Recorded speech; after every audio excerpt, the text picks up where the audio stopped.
पदं दर्शितं तस्मै श्री गुरवे नमः।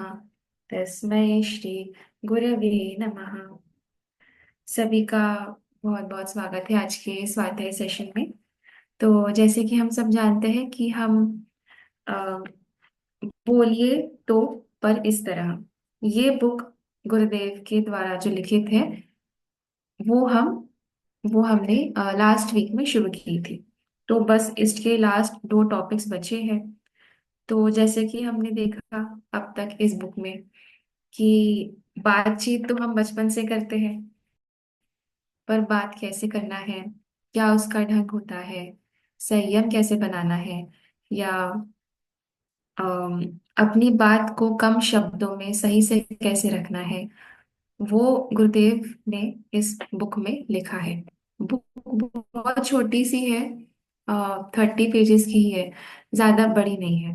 बट इसमें जो लिखा है, अगर हम थोड़ा सा भी, हम एक भी इसकी लाइन अगर जीवन में उतारे तो चांसेस है कि हमारा जीवन बिल्कुल बदल सकता है।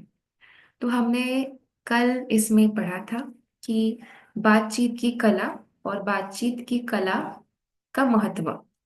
कला हम उसे कहते हैं जो बहुत क्रिएटिव हो, जो बहुत इनोवेटिव हो, या हम बोल सकते हैं कि उसका रिजल्ट बहुत अच्छा होता है। या आर्ट हम बहुत सारी चीजों को बोलते हैं, तो वैसे भी बातचीत करना भी एक आर्ट है, एक कला है।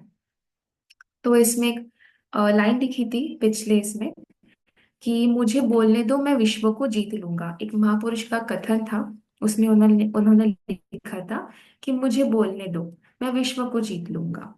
तो इसका मतलब यहाँ पे ऐसा नहीं है कि जो ज्यादा बोलता है वो महान होता है, बल्कि ऐसा है कि जो बोलता है, सही ढंग से बोलता है, सही समय पर बोलता है, सही शब्दों का यूज करना जानता है, वो सही प्रभाव, मतलब वो दूसरों को इन्फ्लुएंस करता है। तो इसका मतलब ये है कि मुझे बोलने दो का अर्थ हमें पॉजिटिव वे में लेना है यहाँ पे। कि अगर हमने बोला और हमने दूसरों को इन्फ्लुएंस किया तो हम विश्व को जीत सकते हैं, ऐसा एक महापुरुष का कथन था।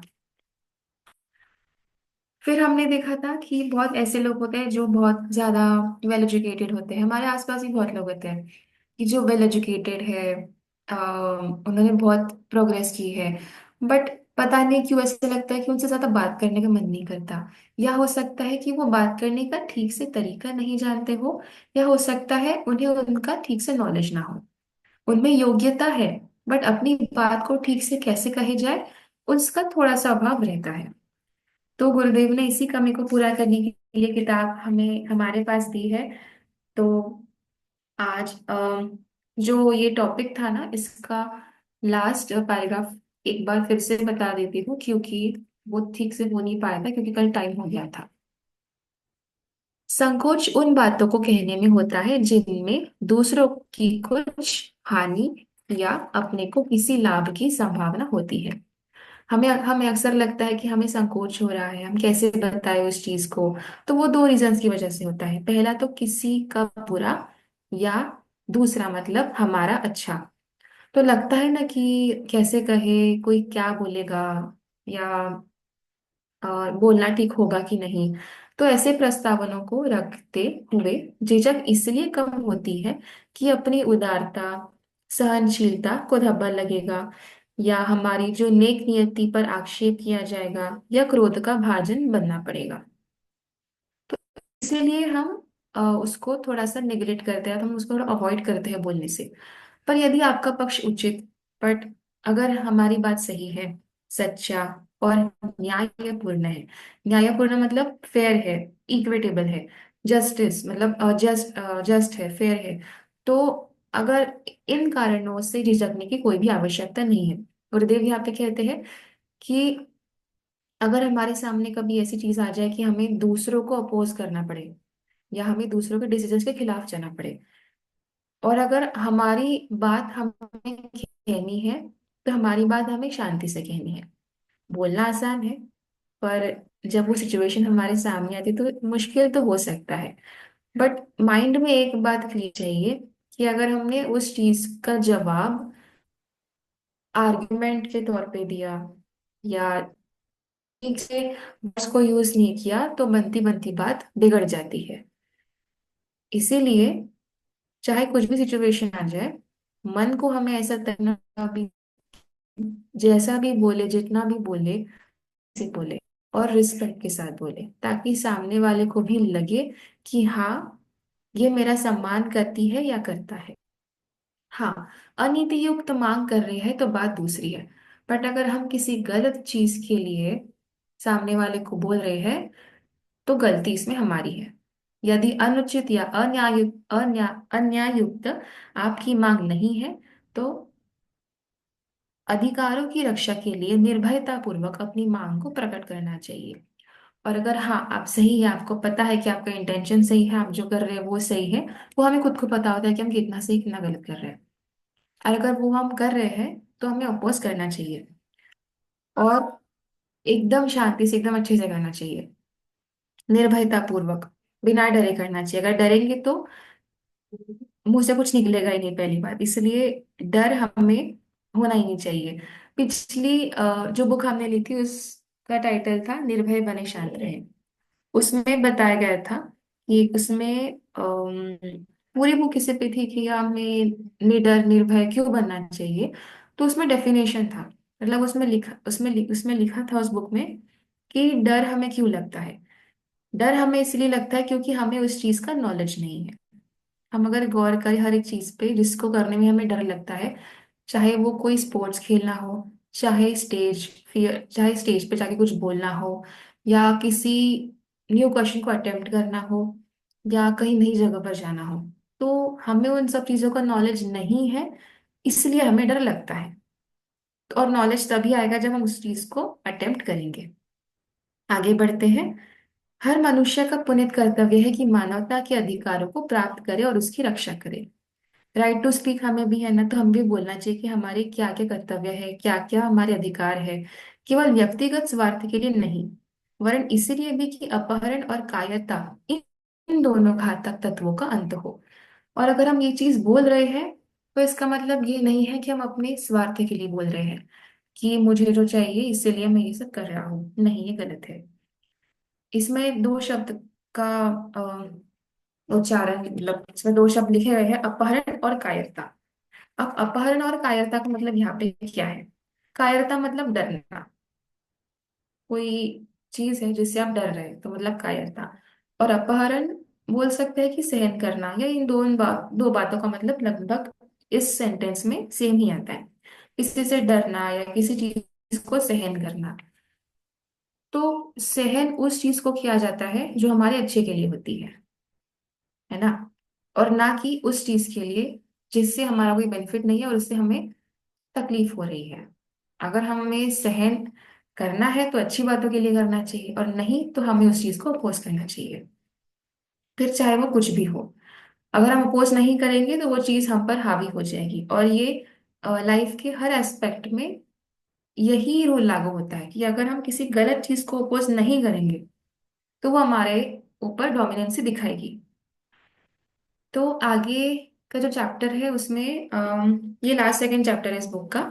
इसमें दिया गया है बात करने से पूर्व इन बातों को समझिए। बहुत ही टाइटल तो बहुत अच्छा है, सुन के बहुत अच्छा लगा है कि बात करने से पूर्व हमें किन किन बातों को ध्यान में रखना चाहिए। आइए पढ़ते हैं। मनुष्य की विभिन्न शक्तियों में वाक शक्ति का भी अपना महत्वपूर्ण स्थान है। ह्यूमन बीइंग के पास बहुत सारी पावर है, उसमें से एक बहुत इम्पोर्टेंट एज अ गिफ्ट जो हमें भगवान की तरफ से मिली है, सबसे important gift, source of knowledge. अगर वाणी नहीं होती तो तो हम तक कैसे नॉलेज पहुंचता है ना। तो शब्द ब्रह्म के रूप में हमारे पूर्वज मनीषियों ने शब्द शक्ति की महत्ता प्रतिपादित की, तो आज के वैज्ञानिक भी शब्द की अपार शक्ति को स्वीकार करते हैं। शब्द ब्रह्मा, ब्रह्मा वो है जिन्होंने इस सृष्टि का निर्माण किया है। ब्रह्मा जी ने 100 साल तक तप किया था, साधना की थी, तब जाके इस सृष्टि का निर्माण हुआ था। 100 साल तक, मतलब सॉरी, मतलब अगर कोई भी अच्छी चीज करनी हो तो सबसे पहले हमें चीजों को देना सीखना होगा। अब देना मतलब क्या? हमारे जो भी दोष दुर्गुण है, जिनकी भी जरूरत हमारे जिंदगी में नहीं है, उसको देना सीखना होगा। तो साधना उसी चीज की होती है। साधना मतलब किसी चीज को प्रैक्टिस करना, किसी चीज का अभ्यास करना। तो ब्रह्मा जी ने वैसे साधना की थी 100 साल तक, तब जाके इस सृष्टि का निर्माण हुआ था। तो शब्द ब्रह्मा, ब्रह्मा मतलब निर्माण करना। मतलब तो वही हुआ ना कि ब्रह्मा मतलब निर्माण करना। तो शब्द ब्रह्मा, शब्द ब्रह्मा क्यों कहा गया है? क्योंकि शब्द जो है वो निर्माण करते हैं प्रेम का, विश्वास का, डर का, भय का भी करते हैं, क्रोध का भी करते हैं, और आत्मविश्वास का भी करते हैं। इसका मतलब है कि वर्ड्स में, शब्द में वो शक्ति होती है जो किसी चीज को क्रिएट कर सकती है, मतलब किसी चीज का वो निर्माण कर सकती है। और ये जो मान्यता थी, वो जो ऋषि मुनि थे उनकी मान्यता थी, बट आज ये चीज साइंस भी मानता है। कैसे? जो हमारे अ, आसपास कोई बोलते हैं या हमारे मुंह से जो जो शब्द निकलते हैं, वैसे ही विचार हमारे मन में आते हैं। तो वर्ड से हुआ थॉट्स, और थॉट्स से वो हमारे एक्शंस में आ जाता है। ठीक है, जैसा सोचते हैं वैसा वो हमारे एक्शंस में आता है। और जब एक्शंस में आता है तो वैसे ही रिजल्ट्स होते हैं। तो क्या होता है कि जब हम किसी चीज को बार बार सोचते हैं, बार बार करते हैं, तो वो हमारे ब्रेन में न्यूरल पाथवेज बना देता है। जो साइंटिफिकली टर्म यूज होती है उसको हम न्यूरल पाथवेज बोलते हैं। अब न्यूरल पाथवेज मतलब एक रास्ता बन जाता है हमारे शरीर के अंदर, जो हमें बार बार उस चीज को करने में, जो बार बार उस चीज को करने के बाद बन जाता है। ठीक है। और उस रास्ते से हम हर रोज चलते हैं। मतलब वही, जैसे कि जैसे कि हम सुबह उठे, सुबह उठ के हमें ब्रश करना है, ये हमें बताने की जरूरत नहीं है, हमारे हम वो अपने आप करते हैं। पर शुरुआती में जब हम छोटे थे तो तब हमें बताया जाता था। तो तब क्या हुआ, वो पाथवे बन गया कि हाँ, ये चीज हमें करनी है। तो करनी है तो वो चीज अभी हम कंटिन्यू कर रहे हैं। तो वैसे ही जैसे सोचते हैं वैसे विचार होते हैं, जैसे विचार वैसे हमारी क्रिया होती है, और जैसे क्रिया वैसे उसके रिजल्ट्स। तो इसीलिए इस चीज को साइंस भी मानता है कि शब्द ब्रह्म, ये तो चीज, मतलब शब्द ब्रह्म, या हम उस चीज को अभी इस टाइम में कुछ और डिफरेंट वर्ड से भी जानते होंगे। वाक शक्ति की साधना, संयम, सदुपयोग से मनुष्य को महत्वपूर्ण सूक्ष्म शक्तियों का स्वामित्व स्वामित्व प्राप्त होता है। साथ ही लौकिक जीवन में सफलता भी मिलती है। इसमें लिखा गया है कि वाक शक्ति की साधना, साधना मतलब किसी चीज का अभ्यास करना, प्रैक्टिस करना, या हम बोल सकते हैं किसी चीज को बार बार दोहराना। अब वाक शक्ति की साधना, संयम, संयम मतलब कंट्रोल, सेल्फ कंट्रोल। सदुपयोग मतलब उसका अच्छा यूज करना। तो हमारे पास जो वाणी है उसमें जो शक्ति है, जब हम उसका बार बार अभ्यास करते हैं, उस पे जब हम उस पे कंट्रोल करते हैं, जब हम उसका अच्छा यूज करते हैं, तो मनुष्य के अंदर जो भी सूक्ष्म शक्तियां हैं, वो उस पे डोमिनेंसी प्राप्त कर सकता है। और साथ ही साथ हमारे जो भी अदर फील्ड्स में हम प्रोग्रेस बहुत ज्यादा कर सकते हैं।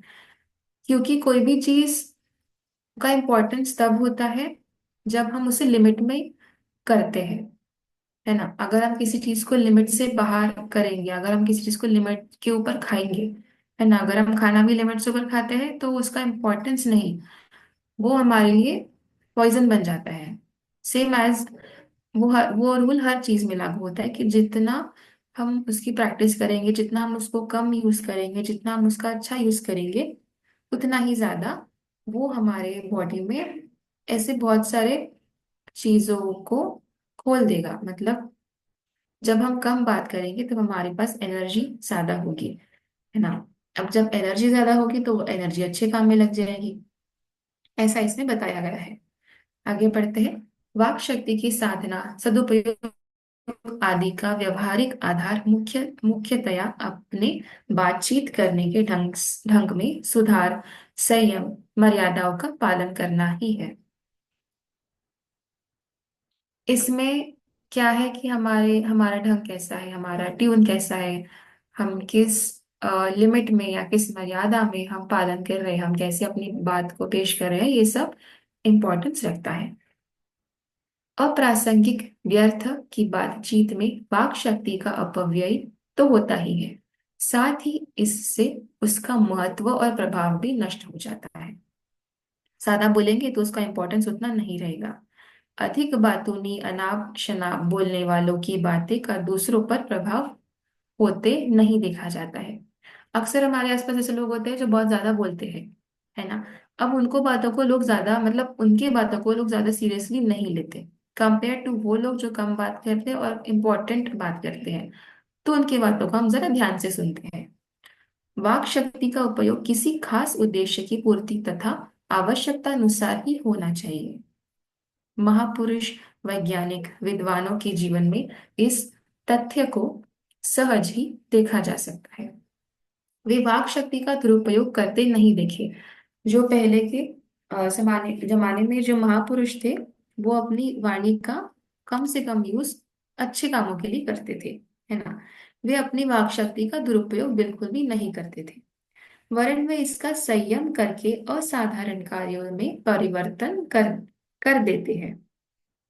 हमने कल एग्जाम्पल देखा लास्ट टॉपिक में कि अगर मतलब शुरुआती दिनों में एक एडवांस टेक्नोलॉजी नहीं थी, तो जो पावर हाउस था उसमें अगर 100 यूनिट्स की एनर्जी अगर जनरेट होती है, तो 33% बस यूज में आती है और बाकी 66%, मतलब बाकी जो भी बच जाती है वो सारी वेस्ट हो जाती है, उसे हम यूज नहीं कर सकते हैं। अब सेम अगर हम देखें, अगर हम दिन में 100, अगर हमारे पास 100% एनर्जी है और अगर हम 33% बस यूज करें और 66% बाकी की जो बची है उसको वेस्ट जाने दें, तो क्या होगा कि हमारा 1/3 पोर्शन ही बचा, 2/3 तो ऐसे ही चला गया। बट अगर हम जो वेस्ट हो रहा है, अगर हम उसका 20 या अगर उसका 50% भी अगर ले पाए, है ना, 10-20% तो यहाँ वहाँ हो सकती है, बट अगर हम उसका मैक्सिमम पोर्शन अगर हम कवर कर पाए, तो वो एनर्जी हम बहुत सारे कामों में लगा सकते हैं। जैसे कि अगर हम स्टूडेंट हैं तो हम एक्स्ट्रा सिलेबस कवर कर सकते हैं, और अगर हम वर्किंग है तो हम हमारे ऑफिस के काम के साथ साथ हम बाकी भी चीजों को मैनेज कर सकते हैं, हम खुद को समय दे सकते हैं, या हम कुछ और चीजों में हमारे हॉबीज में लगा सकते हैं। वही इसमें बताया गया है। प्रसंगवश किसी उद्देश्य के लिए उतना ही बोला जाए जितना आवश्यक हो। मौन व्रत में इसी वाक शक्ति के संयम का रहस्य छिपा हुआ। इसमें लिखा है कि मौन व्रत है, जो मौन व्रत है, वे इसी वाक शक्ति के संयम, संयम मतलब सेल्फ कंट्रोल या कंट्रोल, का रहस्य छिपा हुआ है।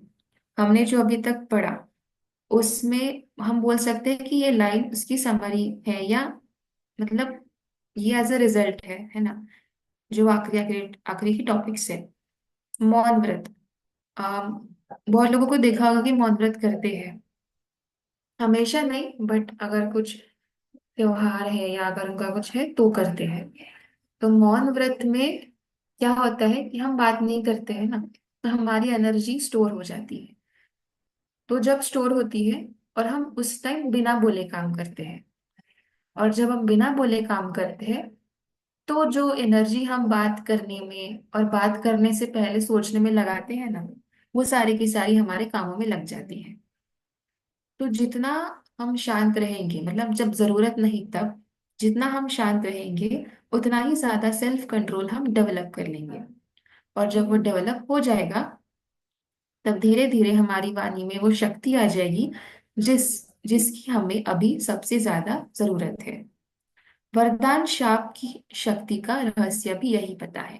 पहले हमने देखा होगा, पढ़ा होगा कि पहले के जो ऋषि थे, या जो देवी देवता तो है ही, पर जो भी ऋषि मुनि थे या और भी जो लोग थे, वो जो वरदान या जो श्राप देते थे वो सच हो जाता था।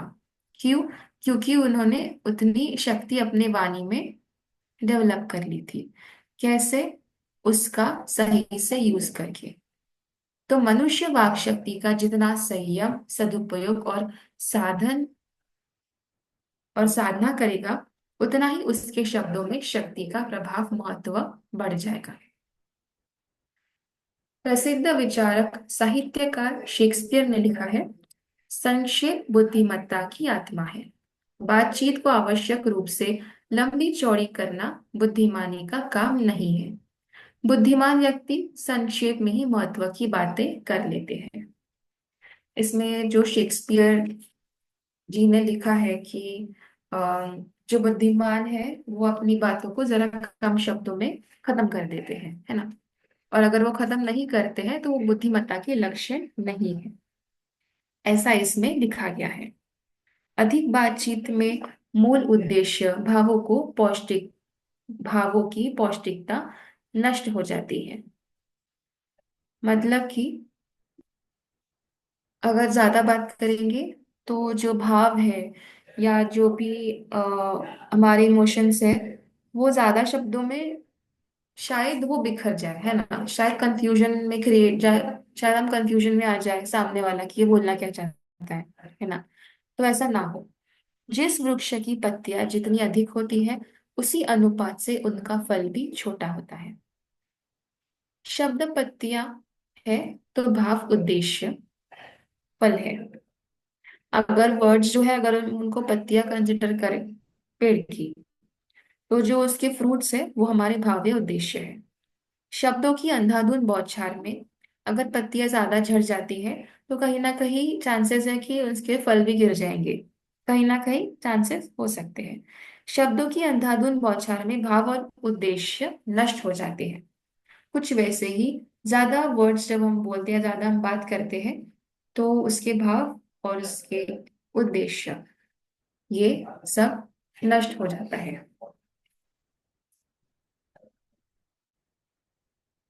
निरर्थक, निरुद्देश्य वार्तालाप में सत्य का अभाव हो जाता है। किसी भी तथ्य को सही सही प्रकट करने के लिए नब्बे तुले शब्द पर्याप्त होते हैं। उससे अधिक बोलना असत्य ही होता है। आवश्यक बातचीत में झूठ का मेल उसी तरह हो जाता है जैसे दूध में पानी। अधिक बकवास और झूठ दोनों सगे भाई कहे जाते हैं। मतलब लिखा गया है कि ज्यादा अगर बात करते, ज्यादा अगर बकवास करते हैं और झूठ झूठ बोलना है, ये दोनों मतलब ये दोनों सगे भाई जैसे हैं। तो ज्यादा बोलना इज इक्वल टू हम कह सकते हैं कि झूठ भी बोलना हो सकता है। तो इसीलिए इन दोनों चीजों से जितना दूर रहे उतना अच्छा है।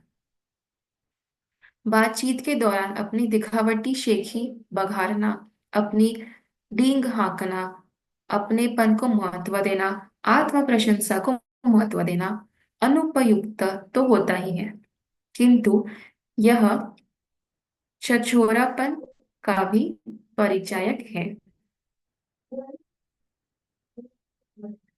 मतलब इसमें लिखा गया है कि अगर हम ज्यादा बातचीत करते हैं और हम खुद की प्रशंसा ज्यादा करते हैं, देखे होंगे ना हम सब लोगों ने, कुछ लोग ऐसे पक्का होते हैं जो हर दो सेंटेंस में खुद की बात निकालते हैं।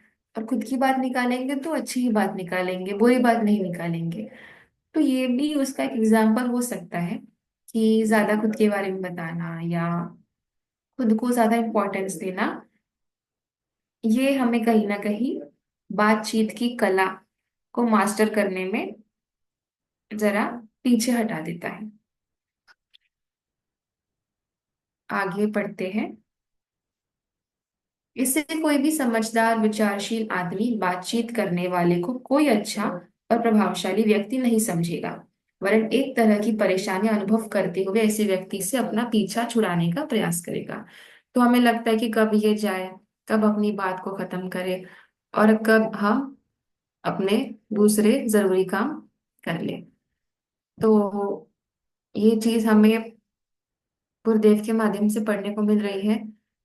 तो हमें ग्रेटफुल होना चाहिए कि हम ये चीज अभी समझ गए।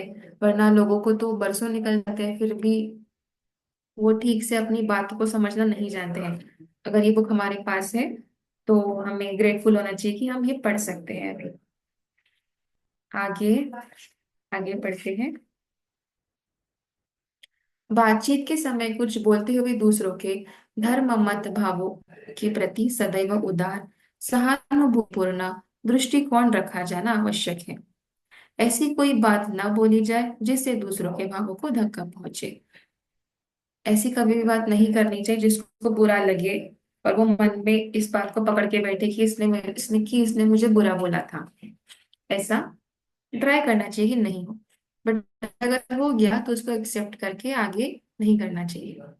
कई लोग अपने हठधर्मी अभिमानी स्वभाव के वश अपनी बात के समक्ष दूसरों को कोई स्थायित्व नहीं देते। यह कोई अच्छी बात नहीं वरन घटिया दर्ज की प्रवृत्ति की परिचायक है। संकीर्ण मनस्थिति का व्यक्ति अपने दृष्टिकोण और विचारों को ही हर जगह सर्वोपरि मानता है। जो मैं बोलूंगा वो एकदम सच्चा, ऐसा जो मानता है उसके लिए थोड़ा मुश्किल है। कोई भी विचार दृष्टिकोण निर्णय तब तक पूर्ण नहीं माना जा सकता जब तक वह सब में समन्वय एकता की गारंटी न दे। दो तरह के लोग होते हैं, जो लीडर्स होते हैं वो दो तरह के होते हैं। एक जो होता है वो बोलता है कि जो मैं बोलूंगा वही सही है, ठीक है।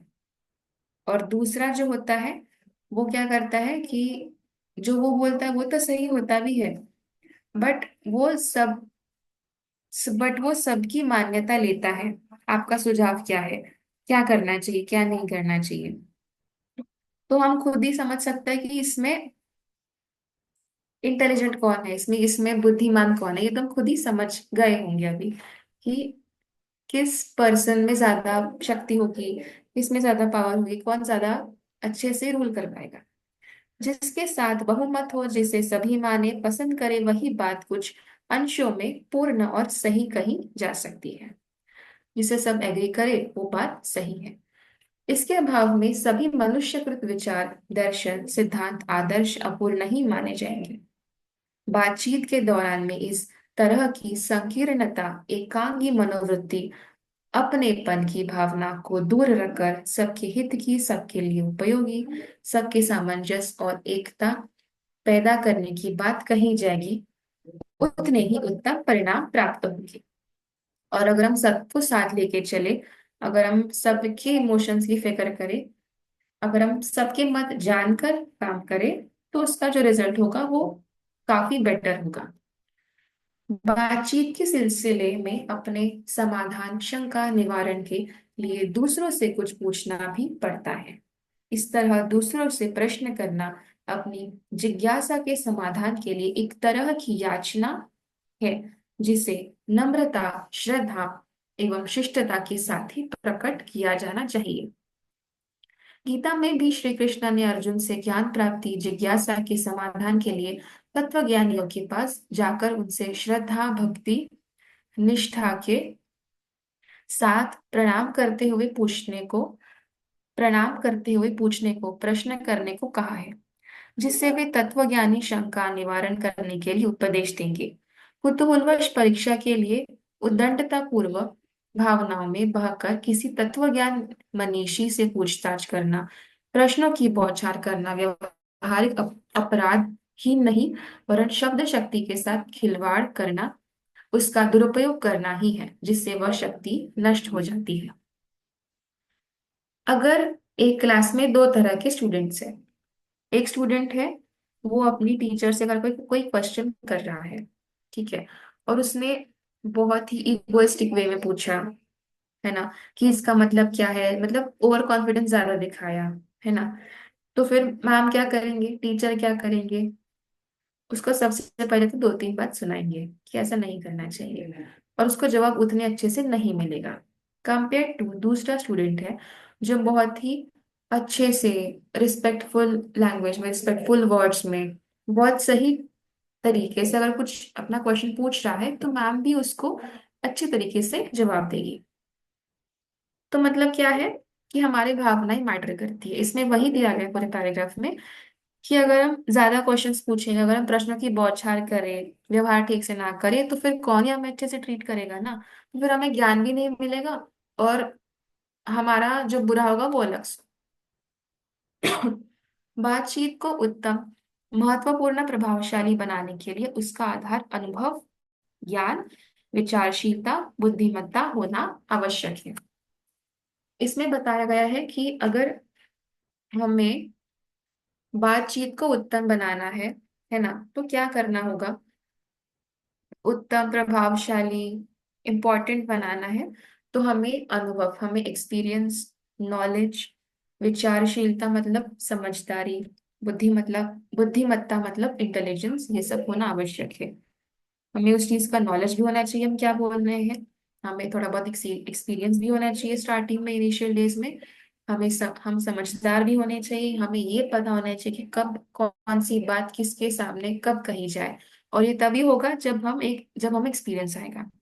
और हम बुद्धिमान मतलब हम इंटेलिजेंट भी होने चाहिए कि बात को कैसे पेश किया जाए। तो हमें ये सब पहले इंकल्केट करना होगा, फिर हम बातचीत को उत्तम बना सकते हैं। उत्तम विचार भावनाओं युक्त शब्दावली बातचीत स्वादिष्ट भोजन की तरह है। उपस्थित लोगों को रुचिकर, दिलचस्प और तृप्त करने वाली, कुछ सिखाने वाली होती है। बिना अनुभव की ज्ञानहीन घिसी पिटी बात करना, सड़ी गली बातों के को दोहराते रहना, शब्द शक्ति का दुरुपयोग करना ही तो है। किंतु दूसरों के लिए अरुचिकर, बुरी, नीरस लगने वाली बातें भी होती है। इससे दूसरों को कुछ सीखने को नहीं मिलता, उल्टे वातावरण में गंदगी गड़बड़ी पैदा होती है। तो हम, जैसे कि हम अच्छा बोलते हैं तो वो एक खाने की तरह है। खाने में कैसे लोगों को, मतलब कुछ ऐसा इंटरेस्टिंग सा होना चाहिए, या जो भी हो वो बहुत अच्छा हो, हमारे मन को शांत करने वाला हो, या जो भी हमारा पसंदीदा हो। तो वैसे ही अगर हम अच्छे से बात करेंगे तो लोगों को मजा भी आएगा, लोगों को अच्छा भी लगेगा। और लगेगा कि हाँ, ये बहुत ज्यादा फ्री है, ये तो सबसे इक्वली, मतलब सबसे अच्छे से इक्वली बात करता है, किसी में भेदभाव नहीं करता। तो वो लोगों को भी रुचि बढ़ती है सुनने में कि ये क्या कहना चाहता है। बातचीत रोचक, दिलचस्प, प्रभावशाली बने, इसके लिए अच्छे विषय और उद्देश्य की भी आवश्यकता है। ये लास्ट पॉइंट लेते हैं, फिर हम खत्म करते हैं। अगर हमें रोचक बनानी है अपनी बातचीत, तो हमें हमारा टॉपिक और हमारा पर्पस ये पता होना चाहिए कि हम किस विषय में बोलने वाले हैं और हम क्या पर्पस से बोलने वाले हैं। साथ ही साथ हमें उस चीज का नॉलेज, समझदारी भी होनी चाहिए, बुद्धिमत्ता भी होनी चाहिए, और अनुभव भी होना चाहिए। तो ये सब जब मिल जाता है अच्छा तब हम अच्छी तरीके से बात कर सकते हैं। तो आज हम यही खत्म करेंगे क्योंकि हमारे पास अभी बस 2 मिनट बचे हैं। और इसके बाद ये चैप्टर अभी अ, खत्म हो जाएगा कल। उसके बाद हम लास्ट चैप्टर शुरू कर देंगे, कल नहीं, मंडे से। कल और परसों स्वाध्याय नहीं रहता है, मंडे से फिर से रिज्यूम करेंगे। तो आप नेक्स्ट टाइम जरूर जुड़े, आपको अगर बुक अच्छी लगी हो तो। चलिए हम शांति पाठ कर लेते हैं।